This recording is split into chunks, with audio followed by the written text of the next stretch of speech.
PM সূর্যঘর মুফত বিজলি যোজনার ব্যাপক প্রচার চালিয়েছে সরকার। সাধারণ মানুষকে এই প্রকল্প সম্পর্কে সচেতনতা শিবির, ব্যাংক লোনের ব্যবস্থা। রাজীববাবু মানুষকে এই প্রকল্প বাস্তবায়ন করে এর সুযোগ গ্রহণের আহ্বান জানান।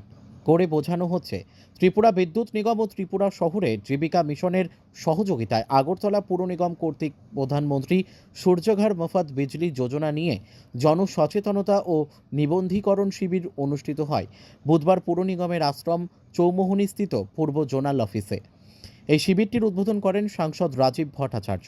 তাছাড়াও উপস্থিত ছিলেন পুর নিগমের মেয়র তথা বিধায়ক দীপক মজুমদার সহ অন্যান্যরা। রাজীববাবু বলেন, ভারতের অর্থনৈতিক অবস্থা এখন বিশ্বের মধ্যে পঞ্চম। প্রধানমন্ত্রী নরেন্দ্র মোদীর স্বপ্ন বিকশিত সংকল্প যাত্রায় ভারতের অর্থব্যবস্থাকে বিশ্বের মধ্যে তৃতীয় স্থানে তুলে আনা। এর জন্য বিভিন্ন প্রকল্পের মধ্যে প্রধানমন্ত্রী সূর্যঘর মুফত বিজলি যোজনার উপর বিশেষ গুরুত্ব দেওয়া হচ্ছে। বিদ্যুৎ উৎপাদনের জন্য বিকল্প হিসেবে সৌর শক্তির ব্যবহার বৃদ্ধির জন্য এই প্রকল্প হাতে নেওয়া হয়। গ্রাহকরা এই প্রকল্প বাস্তবায়ন করতে চাইলে সরকারিভাবে ভর্তুকি দেওয়া হবে। বেশি বলার খুব একটা প্রয়োজনীয়তা নেই, কারণ ভারতবর্ষের যশস্বী প্রধানমন্ত্রী নরেন্দ্র মোদীজি এখন নতুন করে একটা রিনিউয়েবল এনার্জি, আমাদের ভারতবর্ষকে এই রিনিউয়েবল এনার্জির দিকে এগিয়ে নেওয়া যাওয়ার জন্য একটা প্রয়াস করছে। এখন আমরা বিভিন্ন সময় দেখি বিভিন্ন প্রাকৃতিক জিনিস, যেমন আমাদের গ্যাস, আমাদের অয়েল, এইগুলির উপর আমাদের নির্ভরশীল।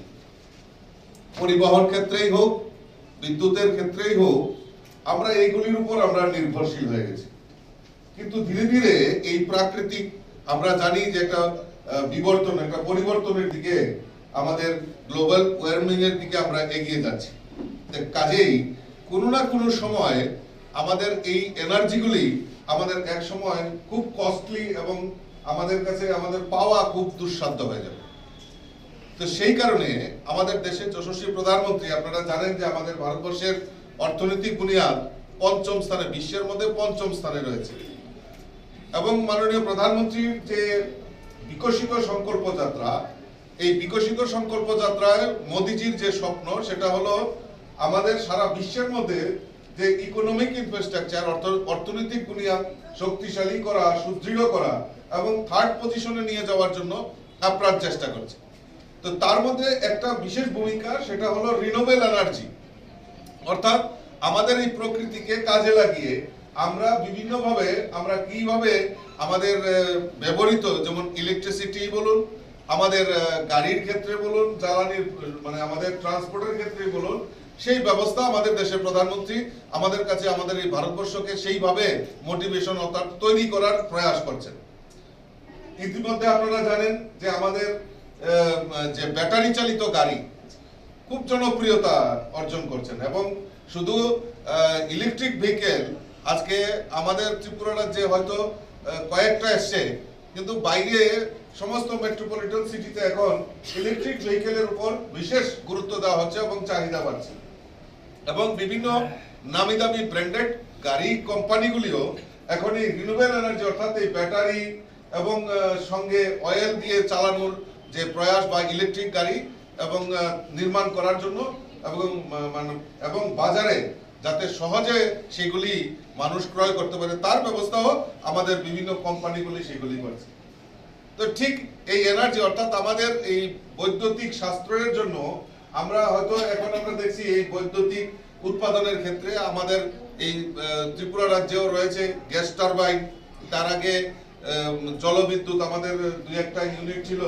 তো এখন গ্যাসের উপর আমাদের এইগুলি, আমাদের এই এনার্জি তৈরি হচ্ছে, যেটা আমাদের ত্রিপুরা রাজ্য প্রয়োজন, ত্রিপুরা রাজ্যও লাগে, প্লাস আমরা সারপ্লাস আমরা বিভিন্ন জায়গায়ও আমাদের এই ত্রিপুরা রাজ্যের উৎপাদিত বিদ্যুৎ সেখানে সেল করা। এখন এই যে পিএম সূর্যঘর আর মুফত বিজলি, আমাদের টিএসএল এর যিনি আধিকারিক এখানে একটা প্রেজেন্টেশন রেখেছেন, আমি আর বিশেষভাবে বলছি না, শুধু আমি আপনাদের সামনে দুই একটা উদাহরণ তুলে ধরে দিয়ে আমার বক্তব্য শেষ করব। যেমন এখানে বলা হয়েছে যে 1 kilowatt, 2 kilowatt, 3 kilowatt. 1 কিলো ওয়াটে 65 থেকে 75 হাজার টাকার মতো খরচা হয়। তাহলে আমি ভর্তুকি পাচ্ছি 33,000 টাকা। 2 কিলোওয়াটে খরচ হবে 1,30,000 থেকে 1,55,000। আমি সেন্ট্রাল গভর্নমেন্ট অর্থাৎ প্রধানমন্ত্রী আমাদেরকে ভর্তুকি দেবেন 66,000। আর 3 কিলোওয়াটে 1,90,000 থেকে 2,20,000 টাকার মতো খরচা হবে। আর আমি ভর্তুকি পাবো 85,800 টাকা। অর্থাৎ এই যে ভর্তুকিটা আমাদের দেশের যশস্বী প্রধানমন্ত্রী আমাদেরকে উৎসাহিত করার জন্য আমাদেরকে ভর্তুকি দিচ্ছে। এখন একটা মধ্যবিত্ত ফ্যামিলিতে আমাদের 1 কিলো থেকে 2 কিলো, ম্যাক্সিমাম 2 কিলোতে আমাদের মধ্যবিত্ত ফ্যামিলিতে যে আমরা যে কনজিউম করি এটাতে সম্ভব হয়ে যায়। এখন আমি এই ধরুন আমি 2 কিলোওয়াট আমি ধরলাম, তো 2 কিলোওয়াটে খরচা হচ্ছে 1,30,000 থেকে 1,55,000। আমি এটা ধরে এগোচ্ছি। তো মানে এইটার ডিফারেন্স কেন?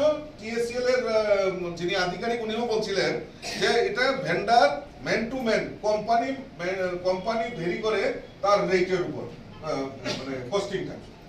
তাহলে আমি সেন্ট্রাল গভর্নমেন্ট অর্থাৎ প্রধানমন্ত্রী আমাকে দিচ্ছে 66,000, তাহলে বাকি টাকাটা আমি কোত্থেকে পাই? এখানে আমার ব্যাংকার আছেন যে সহজ মূল্যে, দেখুন এটার মধ্যে লেখা আছে, আপনারা এই লিফলেটটা তো পেয়েছেন সবাই, সবার হাতে হাতে আছে তো? দেখেন এখানে একদম স্পষ্ট ভাষায় লেখা আছে যে আপনি এটার জন্য সহজ, আপনি অতি স্বল্প সুদে আপনি ব্যাংক থেকে ঋণ পেতে পারেন। এই যখন আপনি একটা পোর্টাল দেওয়া আছে দেখেন MNRE, এই পোর্টালে গিয়ে আপনি যদি অনলাইনে এটা প্রেয়ার করেন তখন আপনাকে প্রসিডিউর এখানে দেখানো হয়েছে।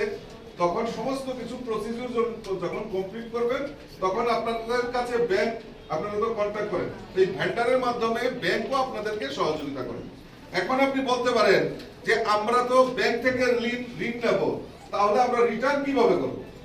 কারণ এই যে পিএম সূর্যঘর মুফত বিজলি আপনারা লাগাচ্ছেন, এইটা থেকে আপনাদের রোজগার হবে।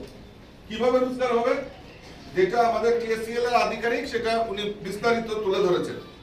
এই যে 2 কিলোওয়াট আপনার বাড়িতে লাগানো হচ্ছে, আপনি আপনার যে কনজিউম হবে বাকি এক্সেস যে কারেন্টটা সেটা টিএসসিএল অর্থাৎ গ্রিড আপনার থেকে ক্রয় করে ফেলবে এবং আপনাকে সেই যে আপনাকে ভর্তুকিটা মানে আপনাকে যেই টাকাটা এক্সেস হচ্ছে বিল দিয়ে, সেই টাকাটা আপনাকে ব্যাংকের মাধ্যমে ডিবিটির মাধ্যমে আপনার ব্যাংকে চলে আসবে এবং সেটা দিয়ে আপনি ঋণ অনায়াসে আপনার ঋণ পরিশোধ করতে পারেন। আমি গতকালকে আমার বাড়ি কলেজটিলা এলাকায়